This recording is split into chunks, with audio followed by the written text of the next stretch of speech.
It's a really wonderful tradition at the college that the faculty member presented with the Alumni Distinguished Teaching Award at commencement in the springtime is invited in the fall, or the start of the fall, to offer an address at this convocation. This year's award recipient is Dr. Bin Song, Assistant Professor of Philosophy and Religion. Bin, please join me at the lectern as I read your citation.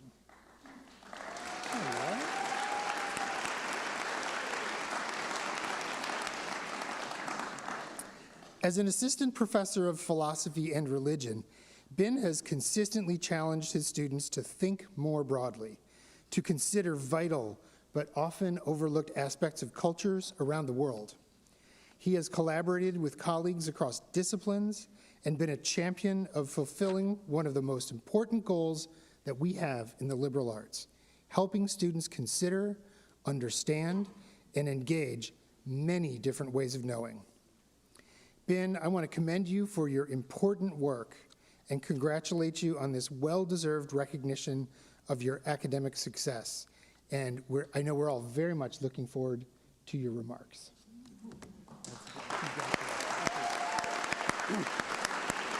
Thank you, President Mr. Salisbury. It's an honor to address you all today. In this dynamic space, during this interesting time, that the challenges our hearts and minds, let's contemplate the profound essence of liberal arts education.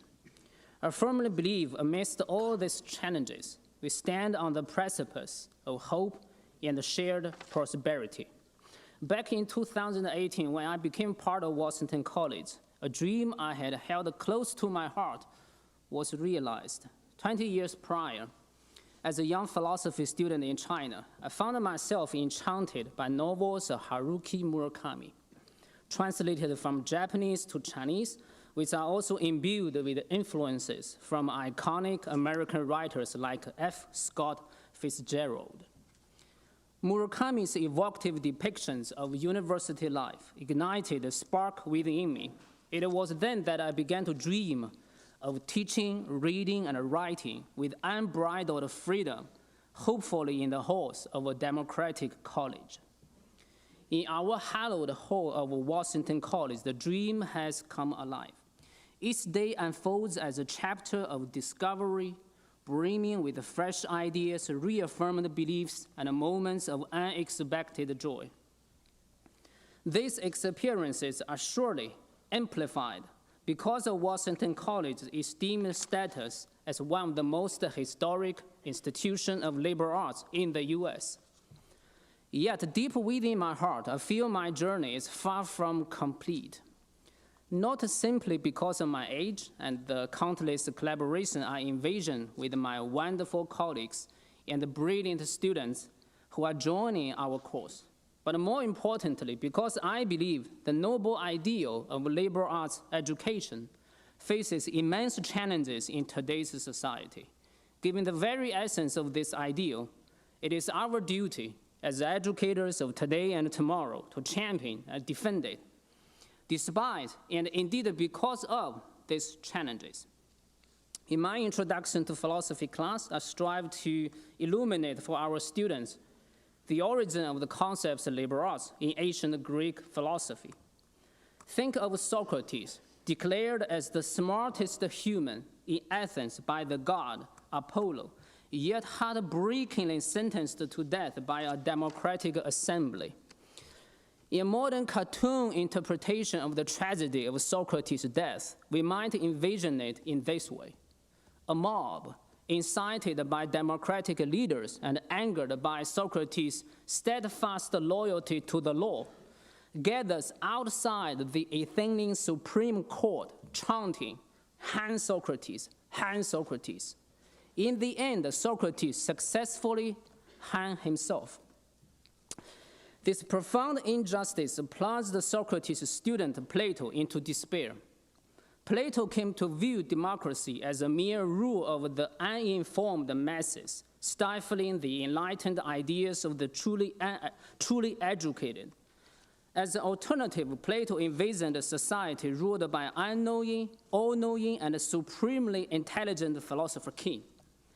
The king would take charge of guiding every facet of civic life, including which job you can take, whose poetry you should read or read poetry at all, and even who you should marry and how you raise your kids.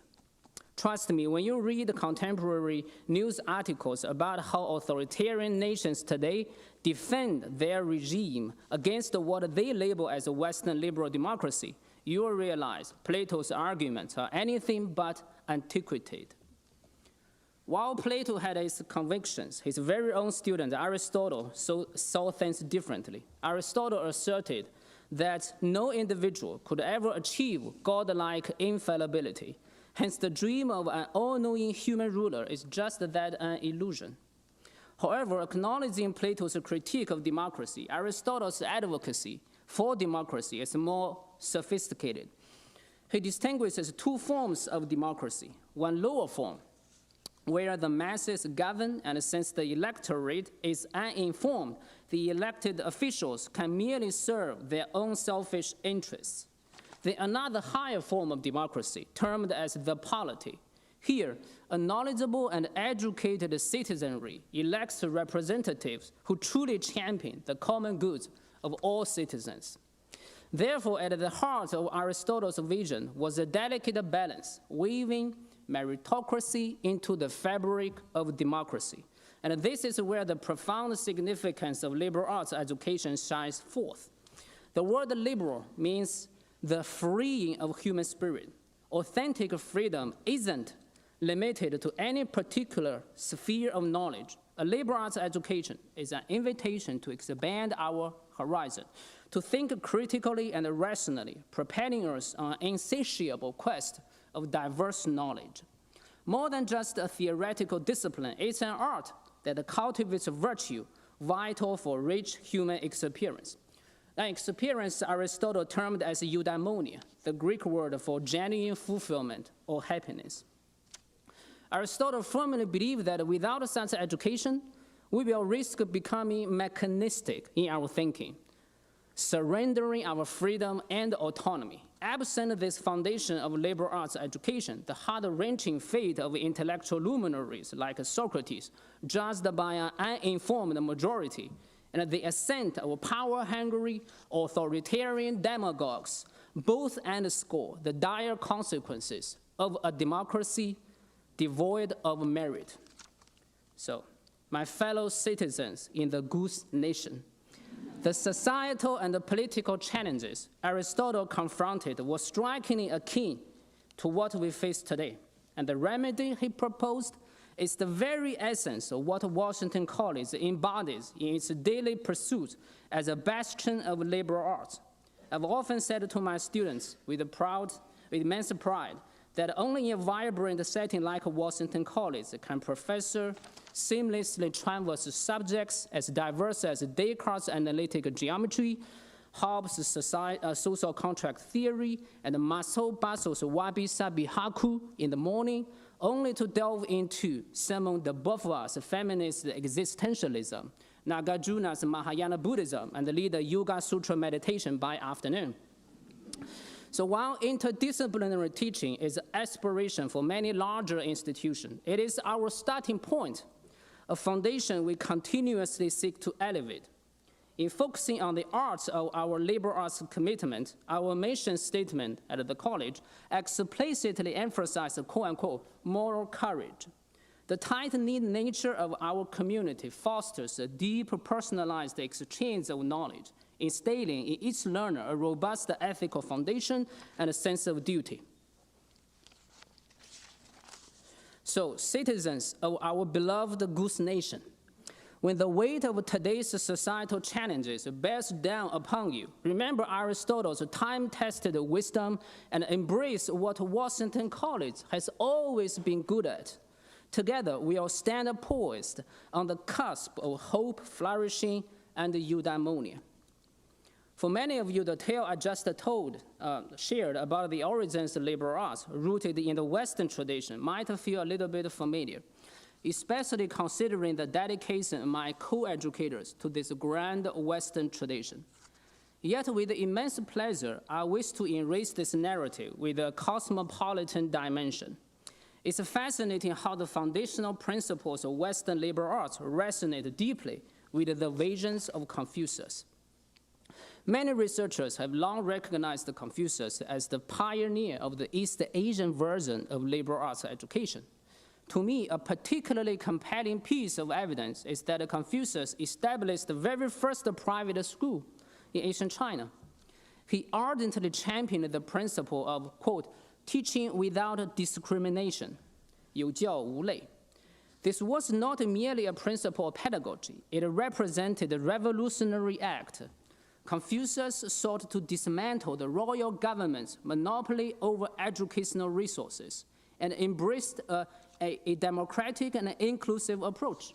For Confucius, wealth was not the measure of students' worth. Genuine intent to learn was. And in testament to this, if a student lacked money but showed a sincere desire to learn, Confucius accepted tuition in the humble form of a bunch of dried meat. On the other hand, the democratic spirit of Confucius, deeply rooted in meritocracy, finds a remarkable echo in the teaching of Aristotle. Aristotle once warned against superficial education, cautioning that it could lead individuals to become, in Greek, banausos, which means being vulgar and mechanical in nature. Similarly, Confucius taught that the truly noble-minded human should broadly learn and be dedicated to self-cultivation, and thus they should not be just a utensil with limited function. 君子不器. It's noteworthy that one interpretation of the character qi is a machine. Thus, both philosophers from East and West believe that the core objective of liberal arts is to prevent the rise of individuals who are narrow-minded and mechanical, potentially jeopardizing the ideal of a meritocratic democracy. In light of Confucius' advocacy for liberal arts and its role in democracy, fostering democracy, my decision to join Washington College can be seen as a gigantic leap of faith, a vote by faith, if you will, as I find a place in America to embrace the ancient ideals of Confucius. Yet I'm far from the first to be influenced by this vision. It is astonishing how principles of liberal arts from varied origins resonated with America's founding figures, notably Benjamin Franklin. Franklin not only recognized these universal principles, but actively breathed these words. He translated the Confucian classic, quote-unquote, the great learning, from Latin to English, presenting it to the public in the Philadelphia Gazette in the 1740s. For Franklin, the heart of American democracy was a balance between rule by law and rule by virtue, acknowledging that the laws are best upheld by virtuous individuals. Franklin and the fellow founders drew insight from both East and West to shape our young republic's blueprint. So, my fellow good citizens, allow me to offer this perspective. Washington College, the very first to be chartered in the sovereign United States, proudly bears the name of founding president. This, to my mind, is a testament to our institution's intrinsic connection to the universal essence of liberal arts, a vision championed alike by great minds like Aristotle, Confucius, and Ben Franklin. At the heart of this vision lies an enduring belief that by fostering a robust democracy anchored in meritocracy, we pave the way for every individual to achieve their fullest potential, thereby ensuring the co-thriving harmony of human civilization. As I conclude, I will offer an introspection. Amidst the immense challenges confronting American society and the wider crisis of our civilization, it's clear that the U.S. is still on its journey towards the ideal of a cosmopolitan, meritocratic, and harmonious democracy. The path isn't always bright, and the current events can be very disheartening. Yet, history reminds us it's during the darkest time that hope shines its brightest. Let us embrace our true selves, ever aiming higher, With the steadfast support of each of you, my esteemed colleagues and cherished students, I am filled with hope. Let us stand together undeterred in our quest to realize our fullest human potential through the liberal arts. Thank you.